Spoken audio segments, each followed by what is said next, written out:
Moby-Dick, by Herman Melville. Chapter 7. The Chapel. In this same New Bedford there stands a whaleman's chapel, and few are the moody fishermen, shortly bound for the Indian Ocean or Pacific, who fail to make a Sunday visit to the spot. I am sure that I did not.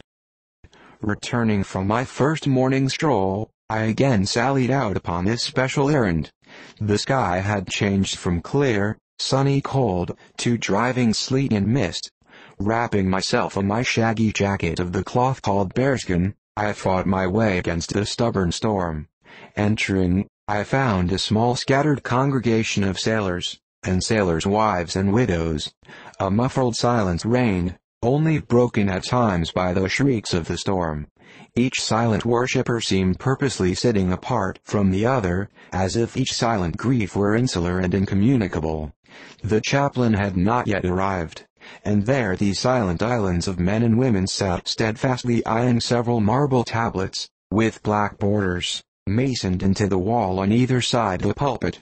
3 of them ran something like the following, but I do not pretend to quote: "Sacred to the memory of John Talbot, who, at the age of 18, was lost overboard, near the Isle of Desolation, off Patagonia, November 1st, 1836. This tablet is erected to his memory by his sister. Sacred to the memory of Robert Long, Willis Ellery, Nathan Coleman, Walter Caney, Seth Macy, and Samuel Gleig, forming one of the boat's crews of the ship Eliza, who were towed out of sight by a whale, on the offshore ground in the Pacific, December 31st, 1839. This marble is here placed by their surviving shipmates.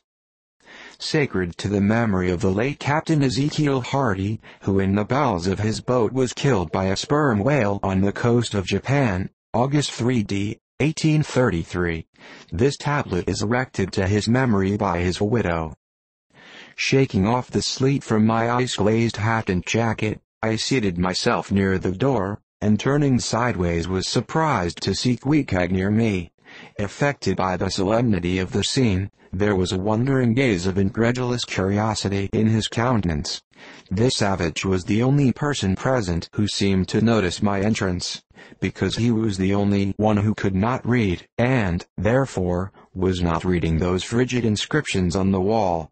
Whether any of the relatives of the seamen whose names appeared there were now among the congregation, I knew not, but so many are the unrecorded accidents in the fishery, and so plainly did several women present wear the countenance if not the trappings of some unceasing grief, that I feel sure that here before me were assembled those, in whose unhealing hearts the sight of those bleak tablets sympathetically caused the old wounds to bleed afresh.